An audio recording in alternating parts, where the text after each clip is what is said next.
Hello, everyone, and welcome to another episode of Respecting the Beer. I am Decker, and usually I have to start a thought as to where Gary has been, but Gary has returned from his many adventures, and he is here to talk to us. But before we say hello to Gary, of course, we've got the namesakes of where we are. We've got Bobby and Allison from McFleshmans. Hello, everyone. Hi.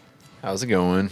It's all right. Thanks Allison's back. I don't know who's been gone longer, Allison or Gary. I think Gary's been gone longer because I've been here when we were very excited to hear Artemis going to find Gary on the moon. Yes, we were in the closet the last time we were in studio for that. True. So. You know how McFleshmans is a combination of your names? You know, like how when Ben Affleck and Jennifer Lopez were dating, they were Benifer? Yeah. There was could have been like Brangelina, yeah. Ballison. Ballison. What were you thinking calling it McFleshmans? It could have been Ballison. What's the NASCAR reference? Bobby Alloy. Allison is a race car driver. That's true, Bobby Allison. I like I thought you Alloy. meant like it was spelled Bobby backwards. Bobby Allison frontwards is the same thing as Bobby Allison backwards. Oh, what's that called? Like a race car. A palindrome? Oh. I think it was Palindrome. There was an episode of Saturday Night Live where Ben Affleck was the host, and he came up with a host of these names for women if you should ever date them in the future. And one was if you ever dated Marcia Gay Harden, it'd be Ben Gay. That's fun. Nice. Oh, use it for all of your itches. So, I got nothing. Nope. You can't follow We don't that. have enough pop culture to enough. inject another one. So, I guess we're going to talk to Gary. Yes. So, Gary, Tell us about yourself, Gary. in the beginning, I'm sure it was dark. And then there was light. And then there was like, light, so, yeah. okay, I'll just jump in. So Gary has been such a fun person. So this episode, I think we're hoping to just chat with Gary, ask him questions and such. But there have been so many times now, I can count at least on one hand, if not more, the number of times Gary is leaning across the bar and he goes, you should do this or you should do that. And years ago he was like, you should start a podcast. Then he's like, you should put stairs right here. You should market yourself better. You should fill in the blank. And Gary has come up with it. And I always feel vindicated when I have an idea that Gary nods about. Yes. Like I always think this is crap until That's he so nods, and then I true. can hold that over Allison's head. But Gary said it's okay. Ideas are cheap. Yeah. Execution is everything. Follow through, man. Right? I can come up with any idea in the world, but ultimately you guys are the ones that have to pay the bills. And so it's easy to just say stuff. That's so But true. it's a lot harder to actually do stuff. But Gary, you helped us launch this along with David, our producer, and it's become a thing now, which is like there's a lot of listeners and things, and so That's what I thought it would, Yeah. I started doing a podcast back in 2009 called This Week in Travel. It was myself and two other co-hosts, and we'd have like one guest on the show. And we made, if I had a dime, for every dime we made, I would have 0 dimes. That's a lot of dimes, man. We made nothing off the show. But from doing that show, we did keynote addresses at like 7 different conferences. We met everybody in the travel industry. We could talk to anyone, just like you guys have talked to Ken Grossman and all these top people in brewing. It opens up all these doors. It gets people to know who you are. And really all you got to do is just sit around and shoot the shit. It's amazing. Yeah. And once you gain, and you've been doing it now for 2 years, you gain that momentum. It becomes a very powerful force. And there's people out there that only know you from the podcast. They've never set foot in McFleshmans. And I know just anecdotally, there have been many people that, for whatever reason, they're in Appleton or they're coming by this part of the world. They need to stop in and have a 547 and check things out. Yep. And that's something that most breweries don't have. Yeah, when I go to Beer Fest, it's surprising. I'll bring it up to other brewers thinking no one knows about this show, but everyone knows about it. That's they all amazing. listen to it. And They all that's, wanna be on it. the difference between a show like this and like a show like mine, I cast a very broad net. Right. I'm trying to appeal to a very large audience. And you guys are appealing to a very niche audience. But if you can be influential within that niche, there's a great deal of power in this. And, the actual cost of this is pretty minimal. David says, show me money. David's like, we're going to talk about that next episode. Oh my God, we love you, actually. David, so much. Speaking of which, subscribe. Subscribe, To the please Patreon. subscribe. Support us on Patreon. Which really, support us on Patreon. Oh gosh, I'm so sorry. Oh, I broke the cardinal Is it rule. time? Oh Is my it bedtime? That was the bedtime sound for my kid. Sorry, David. I now owe you even more money that I can't pay you. This is wonderful. Add editing to that list. So I'm glad you guys did this. I mean, I think it's just another thing that separates you from other breweries, and I think that's kind of there's a lot of average breweries out there, and it's also a way to showcase what you know and what makes this place different.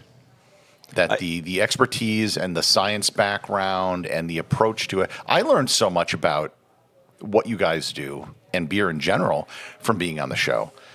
And there were just so many times where you'd just say, oh, yeah, well, we do that. It's like I had no clue what goes into brewing a lot of This this is stuff. Gary's way of compensating for our lack of ability to self-market. do stuff. Yeah. Well, this is what I was going Self-promote. to. I'm new as the host. I was a listener of the podcast before I was even on it, and then now I'm here.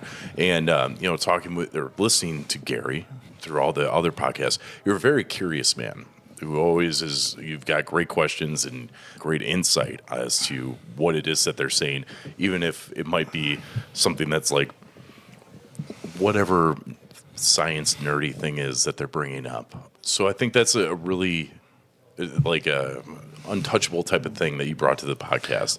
What is it that you have taken away from the podcast that's something you, when you went into it, you didn't expect you were going to get?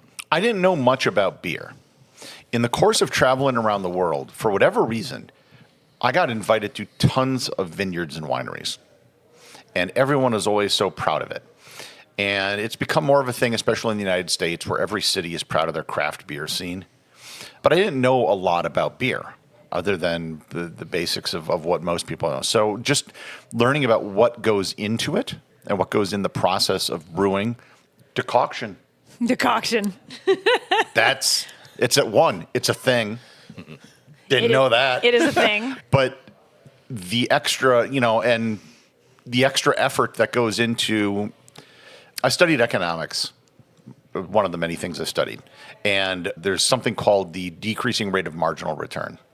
So if you've ever, like the difference between, say, decoction. an average person and like a really good high school basketball player, they'd get their clock cleaned by the high school basketball, who would in turn get their clock cleaned by an NCAA Division I player, who would in turn get their clock cleaned by someone sitting on a bench in the NBA, and get their clock cleaned by LeBron James, right? And there's these huge differences between these different levels. But kind of the differences are actually rather minor, right? But the effort that goes in to making these very small incremental improvements becomes more and more enormous the better you get. So what would it take for someone to make a shitty home brewed beer?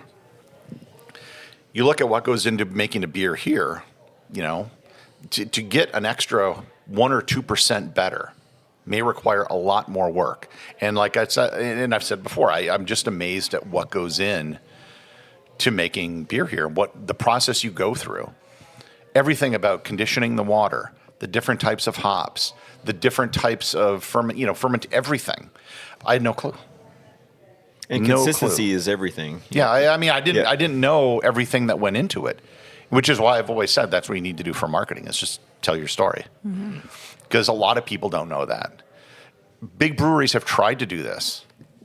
Beechwood aged, fully krausened. I don't know what krausening is.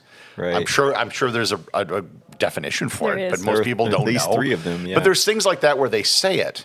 Yeah. But being a smaller brewer, I think you could go into more detail.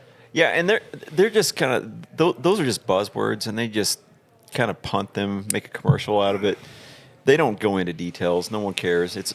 But here, that's what we live. That we mean it when we say something like krausening. That's a whole thing. We should do a whole episode on krausening. We should do a whole episode on I would love to krausening. do Oh my that. god. We do a whole episode about Croydon. 2 We could do hours 2 about. hours. So I don't know that they're doing much service for what we do, because they're just creating the buzzword, the thumb scroll of the day. But yeah, that's where we live. We're a brewery for brewers, and I think this podcast has signified that as much as anything we've done. But I think Decker Yeah. puts a good point on Gary's role in the curiosity, because I have seen when Bobby talks to folks about the beer, you look at their eyes. Now, he's not good at looking at people's eyes when he talks, but sometimes they glaze over.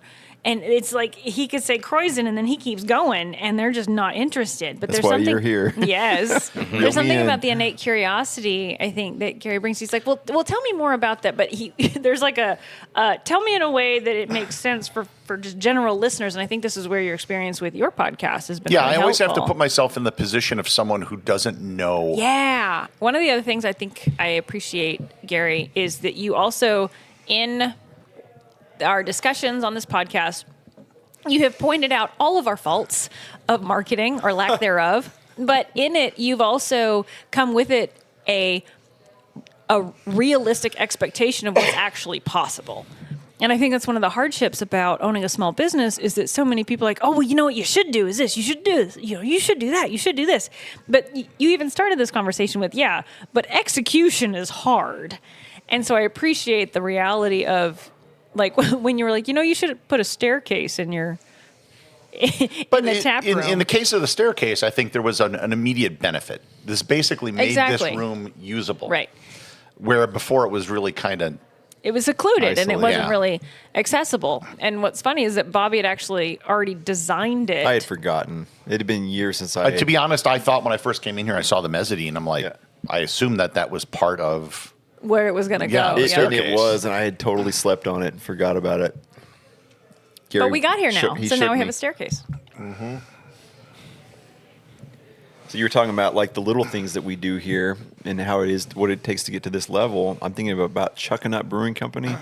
They were always talking about Gary was talking about like to get from this level of basketball player to the next. They say there's no secret, except that everything they do is their secret.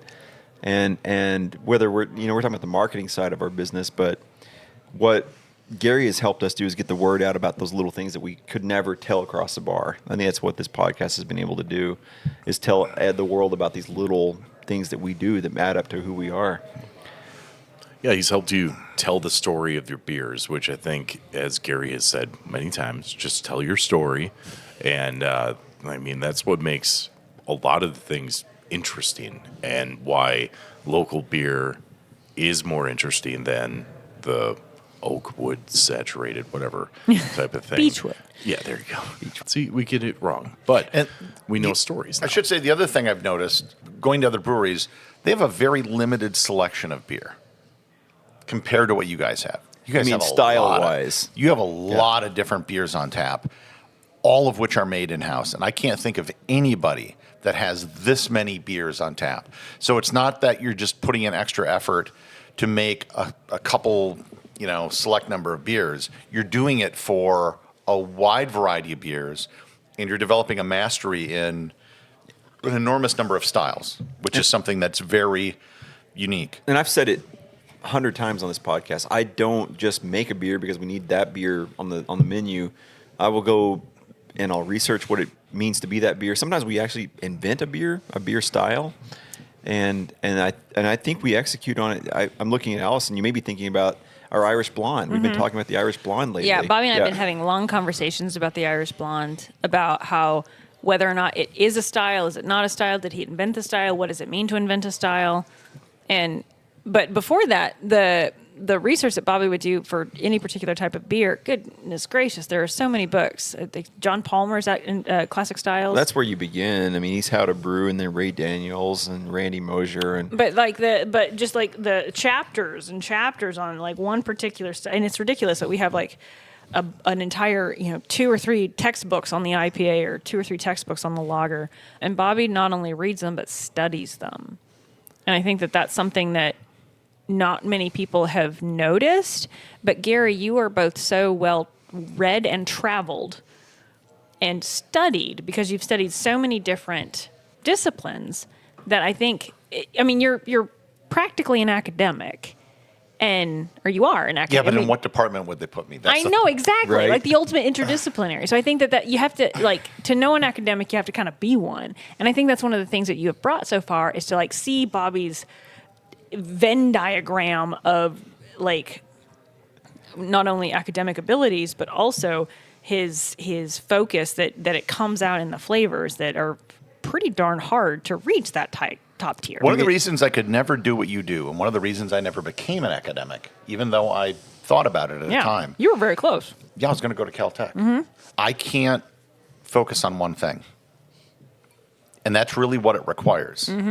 To have a passion and to get deep, deep, deep. And my knowledge base is very broad. Yeah. I know lots of stuff, but there's a lot of people out there on any one thing that could, that know far more than me. That's what I've told Al over time and everyone that knows me. Like, how did you do all these things with your life? Nope, just focus.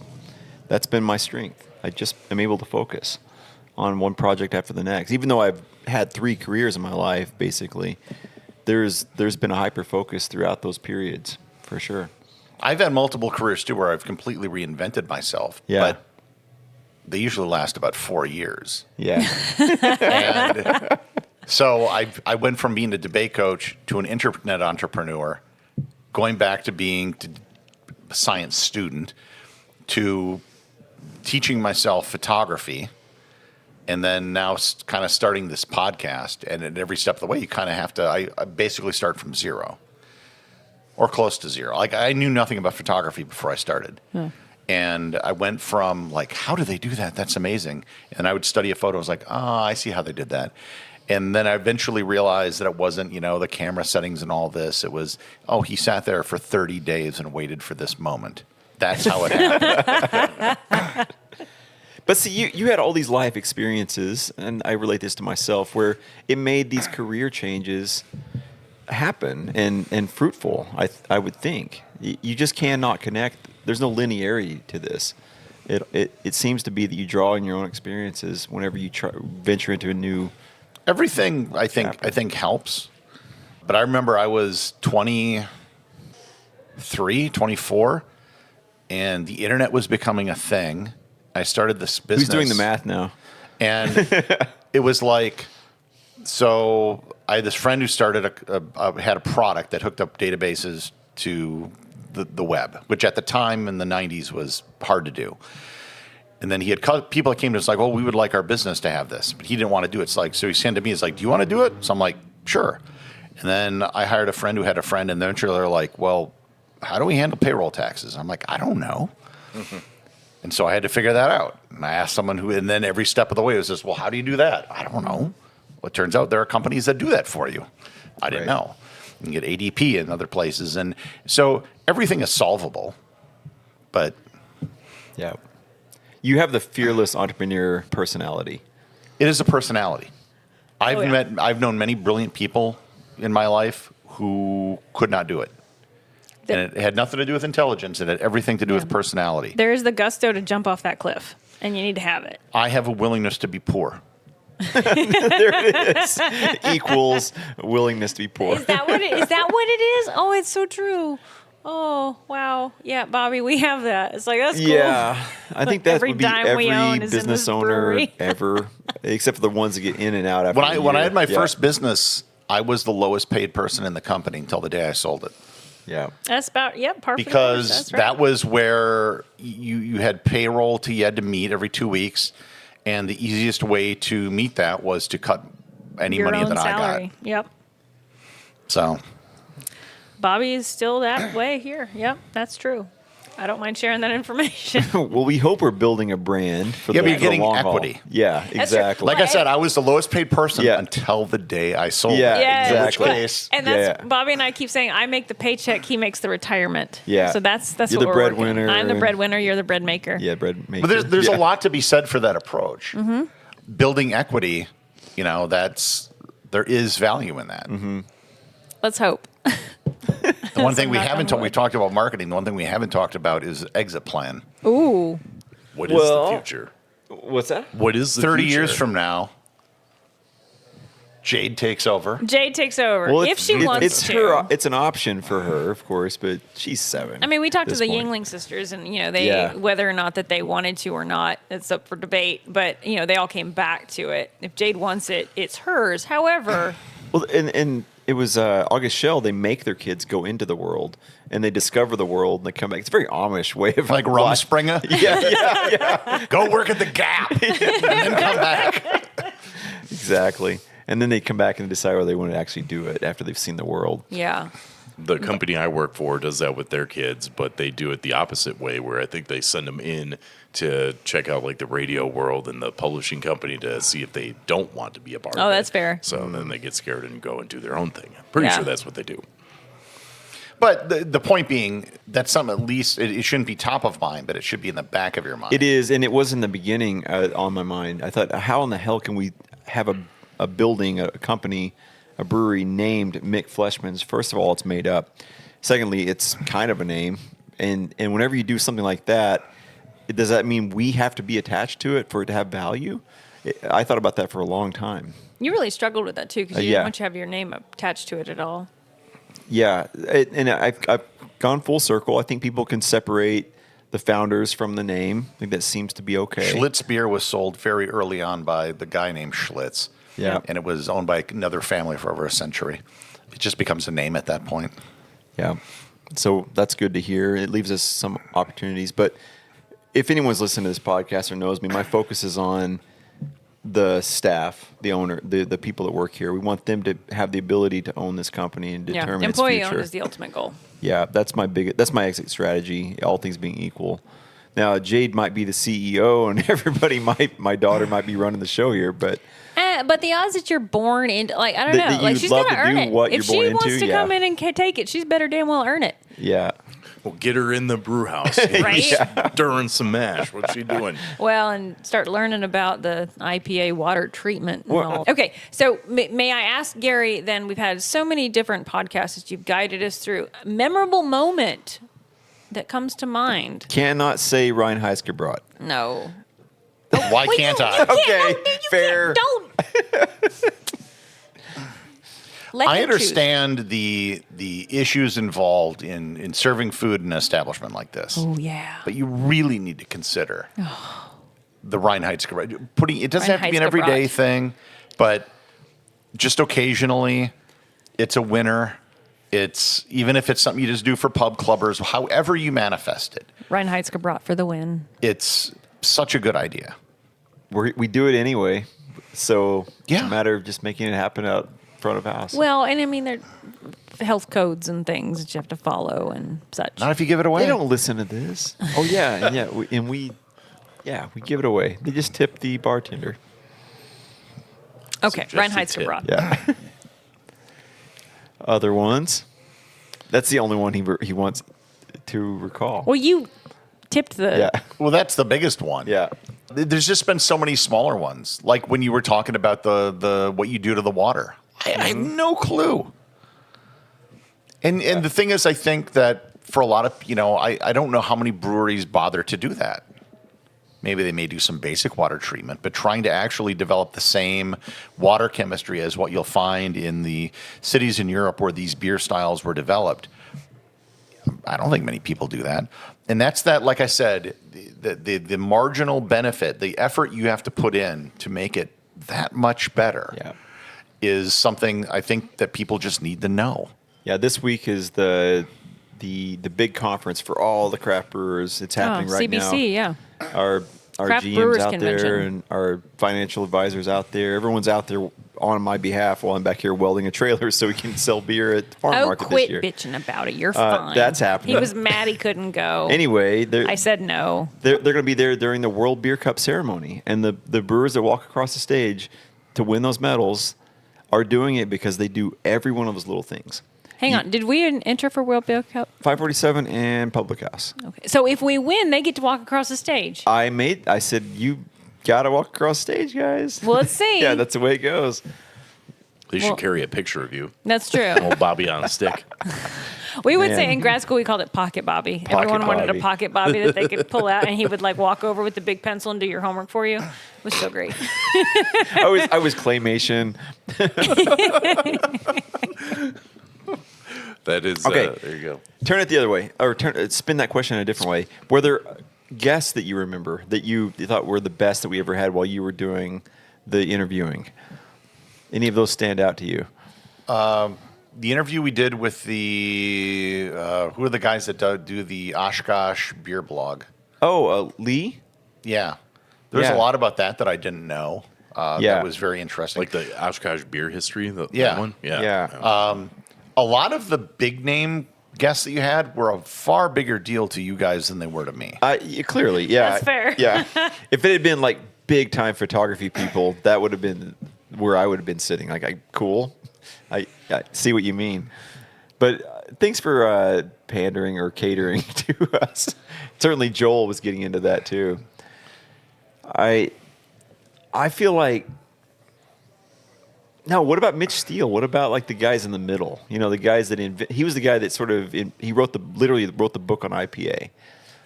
Bobby, that might be a you thing. It's a you me thing, yeah. He's not the owner of Sierra Nevada Brewing Company, but he is somewhere in the middle. That did not ring a bell for Gary. No? Again, it's a you thing, Bobby. And for a lot of those guests, I mean, I mainly just shut up and let you guys do the talking because you could speak more authoritatively about it. And even you know far more about beer than I do. So you're going to take a very different approach to this. Yeah. Because you can speak more authoritatively than I can. It has been a weird... I'm asking questions to like musicians and stuff and asking about like creative inspiration in the world and things like that. So it is different having like a hyper specific thing like beer to talk to people about, and you know, to have a place like this where locally where you can talk about great beers. I'm having a European pale lager out of a Lucre faucet. That's freaking cool, man. And to Gary's point right there, I mean, like that's me getting a little beer nerdy about it. But I think it's just different approaches to it, and I think it's gonna. I'm excited for the future, but we've had some really the interviews have been very, very interesting, and I think to answer Bobby's question for Gary, I think his favorite guests that he has had on this podcast as host has been Bobby and Allison because they've talked about... Oh, I think you were going to say Decker. No. No, I don't think so. A lot of the most memorable things weren't even on the podcast. Yeah. Okay, that's fair. When you got him the Lucre faucet, Lucre. I was here when you opened it, and the expression on your face... He had no idea it was coming. It was you kind of figured it out. The way you revealed it, I thought I'm getting one Lucre, and there were two. And there were two. Jade's revealing this whole thing. Oh my God, it was so great. But I didn't know what a Lucre faucet was. It's the Lucre faucet. That's become kind of a thing here. Yeah, on-off valves and on-off valve. What's the big deal? Oh my God! I didn't know about the different types of pours you can do from it and everything that was involved in it, and now that's become a staple here. And again, something which very few breweries have. I don't know if you could find another brewery in the state that has cask pulls, a Lucre faucet, and normal taps. Don't forget the nitro. Yeah, and that's been for me like we want to be as nerdy as we really are when you strip us down, but not. We don't want to turn everyone off, and so we've been trying to figure out how to thread that needle since we opened. and I. But I think it's helpful, Gary, in our conversations that we've had with you, you've leaned in with curiosity on the parts that we can focus on. Because, I mean, there's so much more science than just the water chemistry. But if that's something that's an easy bite-sized morsel that someone can say, oh, wait, you treat your water beforehand? And people know about water treatment. You have a Brita filter. Great, So it's an easy... connectivity to our patrons. But even the different types of hops that you use in 547, I didn't realize that it was a specific blend, that how many that went into it. The episode we did with Brees on malts, I didn't realize there were that many different types of malts that went into it and the selection of malts. I think there's all these aspects of beer and what you do that I just didn't know. And I think a lot of people didn't know. We are obsessed. We are. And is that a lowercase we? Or is that an uppercase? No, we are. Is it all of us? Yeah. Hey.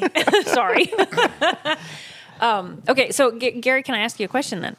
Sorry, not to continue on this conversation. Brand new question. So your podcast is becoming bigger and such. So what things do you have for your future? And how much does Joel suck at writing for your show? Oh, stop it. Joel's amazing. No, I'm kidding. So Joel's writing for you, right? Yeah. Some of your episodes, yeah. So I have 2 writers now. I still do all the science stuff, topics myself. It's taken a big load off me, not having to write a 2,000-word research paper every single day. So it takes me maybe an hour maybe to edit and it depends. There's some episodes I have to edit heavily, some that are very minimal. The minimal ones are always the better ones for me. I'm going to be launching a subscription version of the podcast next month. And What do they get? It's just ad-free, Nice. basically. Yeah. And there's a whole bunch of other things. I've never sold merch, and I've had people begging for that. So I'm going to try to get around to doing that. You know, Gary, marketing's really important. You should Yeah. probably market your podcast a little bit. Gotta listen to I this market show. Just This is monetizing, not Full marketing. circle moment. But make T-shirts and stuff. Just saying. Yeah, that's not marketing. That's monetizing. Oh, fair. What I want to do is create diplomas for the Completionist Club. There you go. Yeah. But they have to. So, what's the time increment though? Because like as soon as they complete, you've got 10 more. If 10 at days any later. point you have listened to every episode, you're in the Completionist Club. So did you decide whether they have to listen to the repeats of the episodes to be a No, completionist? you can skip those. Okay. And it's on the honor system. Okay. But the weird thing is, so I've done 2,000. Tomorrow's episode would be episode number 2,115. Oh my God. That's so cool. Not only I have thousands of people that have listened to all 2,000 some episodes, but I have people that listen to every episode twice, in a few cases 3 times, and in one insane case 4 times. That is 8,000 episodes. And I calculated That's if you beating listen, the Turtles and then the Beatles. I'm about to do that calculation right in now. Mario Brothers. And then again average and length again of and 15 again. minutes for a podcast, including ads. The last time I calculated it was 16 consecutive days Jesus. of audio content. Yep. Did you send them a letter and ask that they were okay? Send a Oh, welfare check? if you've done it 4 times, you are in the you need to seek help category. It's like, please stop, because you're listening to my voice more than me. That is true. So it goes from completionist to you need to seek help, so somewhere in the middle. And then the other thing I'm thinking of doing is maybe going on tour. Tour. Oh my God. So like you up on stage, like monologuing or I have to everyday figure out what it is, podcasting but from the- you were here for when I did the event at. Yeah. You're a sort of a magician, right? When people say, "Hey, here's this question about this place and this time or this topic," and you're able to pull either from your memory or from your photo bank or whatever it is, a picture and then talk about it. There's something there.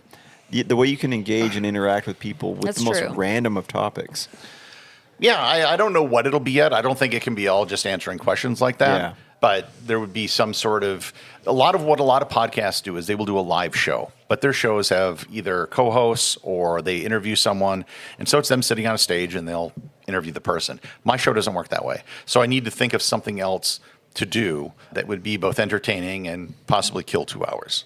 And I may start doing some smaller events first. I was very pleased by the turnout I had here when I did my thing, because if people were willing to come to Appleton, States away. Oh, states away, and they no, I brought had people the from dude New that brought Jersey all and the California popcorn. that Yeah. flew in. So if I went to a larger city, Whoever had the caramel popcorn, make sure they get us some more of that. If we dude, can- I don't know why you guys don't sell it here. The guy's from Upper Michigan. It's Stuff not is far away. Awesome. Go to caramelcorn.com. Popcorn. Yeah, it's great. Oh, it's so good. Yeah, and he brought boxes of it. Oh, my Boxes. God. It was so good. So those are the things, and just kind of generally growing the podcast. Given the nature of my show, it's never going to be the most popular podcast in the world, because there's a very celebrities talking to celebrities will always get more interest in people because most people are not curious.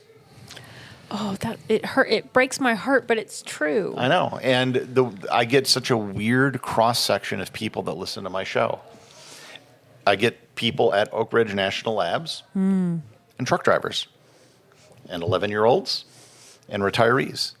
And I can't pin down what a typical listener looks like because it's so different. I get parents that listen with their kids, but I also get high school kids that write me and it's like, yeah, I listen to the show and like school's so easy now because I can just get through all this stuff. So just to find out how to reach people like that. And that's a hard thing to do because it's hard to pin down the type of person that's interested in those things. I can relate to that. Being raised on a farm and being You inquisitive. were raised in and the middle of nowhere. I was Yep. absolutely. I didn't even have. I barely had algebra before I graduated. You didn't have Yeah. algebra before you graduated because you had to do I algebra. taught it myself. Yeah. Your first year of return Yeah. to college. Yeah. So I get where Gary's coming from. But are there anything else in your future travels in mind? I haven't left the country since the pandemic. That must feel so weird for you. No. Really? I get that all the time. It's like, wow, you must really be wanting to go. I'm like, I had my fill. I guess that's Like, true. I spent a decade at the travel buffet. Yeah, and that's fair. Went back for the soft serve machine many times. Like, I got my fill. I will be traveling again. Like, I was going to go to Australia this last winter. I may do it this winter because I ended up moving. But I'm not going to travel like I used to. I was running around all the time. I would get in take a 2-week road trip or something. If I do something like this, I'm just going to go and get a place. Maybe I might go to New Zealand because it's a little cheaper. But get like just an apartment rental for 2 months and just record the show there locally. So that's something I might do. Let me know when New Zealand happens. It's been on my mind a lot lately. Dude, New Zealand's you are great. not going to New Zealand. I'm going to New Zealand. You're Let's staying all here with go. it. Oh, let's all bring go. the Oh, whole- that's fair. I don't even realize that we could both go. The whole pile. Yeah. New Zealand's Yeah. a lot easier to visit than Australia, we even though should they're not send far from David each to other. New Zealand just because. That's true. Let's just- Subscribe. Subscribe to our Patreon and help us Well, send if you David do, to let me New know. Zealand. I mean, I would love to go to New That's the Zealand. It's been on goal. my mind a lot. Scotland. I'm going to go back there, but I want to go to New Zealand. Yeah. it's about a 9-hour flight direct from LA. The dollar is very strong right now, so you we can don't kinda have go- any of those, go so it nuts. doesn't matter how strong it is. Well, you're going to need dollars if you're going to go anywhere. How easy is it to steal over there? What's the blackmail conversion in New Zealand? The place where that used to be a thing was Argentina, where you and the black market wasn't very black. Like you'd go to a cop on the street and like, where can I go to the black market to exchange dollars? I go over there because everybody did it, but they've opened up the exchange rate since then. But yeah, so I might do that. I was thinking of actually going to California. I'm building up a buffer of shows that my writers did. I was going to go to California in May for a week. Because I'm trying to, if it wasn't for the pandemic, I would have visited every national park in the U.S. And I need 6 more to go, 3 of which are in California. So I'd go to Kings Canyon, Sequoia, and Channel Islands. Then the other 3, I've been to all the hard ones. Yeah. So I've been to the ones like above the Arctic Circle in Alaska and all that. And I've been to American Samoa. So 3 in California, Big Bend in Texas, the new one You've in not West been to Virginia. Big Bend? We have something on Gary. What? High Oh five my across the God. table. High five across the table. But that wouldn't be hard either. Just It's flying to not El hard at Paso all. or Yeah. San But for Antonio. this moment, we have something on Wow. Gary. It's like I think That's a where we hiked. a for like 4-hour car ride, I think, there and back, and then 12 days, it Yeah. seemed. and then the Wow. last one will probably end up being U.S. Virgin Islands, Nice. which again is not hard to get to once you're there. But Yeah. when I was in the USVI last time, I didn't go to the park. In the past, have we talked about Kwajalein, the Marshall Islands? Have you been there? Yeah, Okay. So I landed. You've done that. Yeah. I landed in Kwajalein, but you couldn't get off the plane Yep. Yep. because they have We a have military special base. clearance Yeah. to do so. So 2 things you have from Gary. What? Wow, how many people can say they've been to the Marshall Islands? Just We us have. 3. Yeah. Yeah, I Can I tell you the story? The first morning I was there on Majuro, where they are. So like you wake up in the morning and you're able to watch Monday Night Football on Tuesday morning. Yes. Yeah. And so I was staying at this kind of dive. I just had a bed, a cot in the back room, and was at this one bar. And these guys are there watching football, and they're kind of older, scraggly. And so I order breakfast. I'm just at a table by myself, and this guy comes over. He looks really rough, has a beard, and he's bald. And he's like, "What are you doing here?" And I'm like, "I'm just visiting the Marshall Islands." Like, "Oh, well, come over next to us." And these guys were fascinating. Like they were in merchant marines and stuff. And this one guy was an engineer. And after he retired, it's like, I'm going to go buy a solar panel and live on an island, like some remote island. So he lived in one of the remote islands that had no electricity, was undeveloped, got a Marshallese wife. And he just happened to be in Madro for the day. And it was just this motley group of people that you wouldn't find anywhere else. And they were just out in the middle of nowhere in the Marshall Islands. Amazing. And this is also like I went to their communication head, the company that did it, and they only had like poor satellite internet at the time because it wasn't connected by cable to anywhere. When were you there? 2007. We were in 3. No, we were in 6. Was it 6? Yeah, 2006. Okay. But internet was expensive and bad. Yep. Yeah. But now with Starlink, you can get Oh, that's Just true. everywhere. Wow. Oh, it's people don't realize this has been one of the most transformative technologies globally as far as what it's been able to do and bring the internet to places and people that you otherwise would never be able to use it. Wow. Pissing off astronomers, but yeah. Well, I think the future of astronomy is going to be space telescopes. That's fair. And what they need to do is, like, the web was great, but they need to create a system that can be replicated. Everything they do is a one-off thing, which raises the cost. But if they could make something modular, then make 20 space telescopes. Like they made 2 Voyager 2s. Or, well, I guess they made 2 Voyagers, 1 and 2. So, But for example, They made 5. the web had Two these, A, two B. the web had these honeycomb mirrors, right? yeah.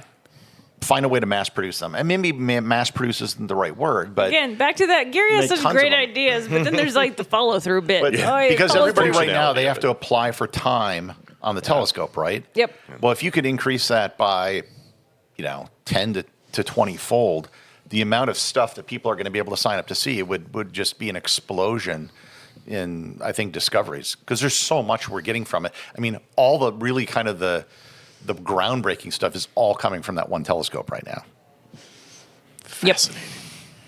which has nothing to do with All right. Well, we're gonna sponsor the new podcast, the one where he flies all the people in. That's what we're gonna do. And Wait, I will wait. say this: We're- what I still want to do, I want to make. Well, I don't want to make it. I want you to make it an everything, everywhere beer. No. It's a stout. It's an IPA. It's a saison. It's a wit. Is it? Yeah, it's fermented with lager yeast, but it's made with. If we can put the California amber in, Made with amber. that would be great. And the, I have don't that. know. Amber. Yeah, I the don't know amber, how yeah. to. I have the We'll- thing. we'll I get have that the figured amber. out. I have That the is little. an engineering and chemical challenge. We got that. I've got the But little just, bag of amber. it's something. Amber. Like if yep. it's a premium beer, Yeah. you don't need to make a large batch. Yeah. Put it in specialty things. Heard. 1 Oh, gallon. thing. I'm gonna put it on like that pedestal, the Indiana Jones one, where Oh, you got to you can't swap put it on the a pedestal, sandbag or man. you get shot by all the poison darts. It's gonna be one bottle. I mean, there's a limit to what I can sell given the restrictions on like mailing beer. Oh, yeah. But even if it's within the state, or I could have people come here to buy it, or something like that, or even if I go to an event, I could not So- sell it maybe, but give it away as like a something. will I donation. think that would be very cool, and it'd be something that I could promote. That is, you got the amber right? Yes, at I home? do. Yes. I have the amber. I think she said it about 17 I times. know, that I she know. has the amber. Problem is, I don't think it's very water soluble. We're so gonna I work don't- on it. She's a chemist. If only a we knew a chemist. chemist. I don't. Yeah, I know. Same. It's cool. Well, Gary, thank you so much for coming in to, I guess, a proper send-off for the man. Lots of things to follow. How do we follow you on social media so we can stay in the You know? cannot find me online. I've been Perfect. completely I love scrubbed. that. Yeah. I am the easiest person to find. I used to tell people to search for the word Gary and travel. I don't know if that still works, but I am not hard to find. But the Everything Everywhere Daily podcast, you can get it on anywhere you can find our podcast, I think. Is that true? Yes. You're still gonna bomb. You're gonna photo bomb is the equivalent of that I on thought our he was gonna podcast, bomb right? someone. Yeah, no bombing anything. Pod bomb.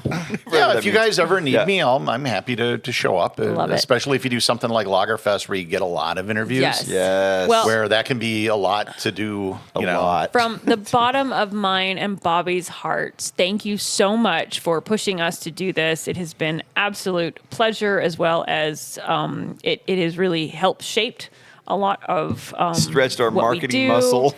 You introduced us to David, who we could not do without, that we are so thankful for. So thank you. We really appreciate it. My pleasure. Thanks, Gary. That's going to wrap up this episode of Respecting the Beer. The show is produced by David Kelso with music by Sarah Lynn Huss.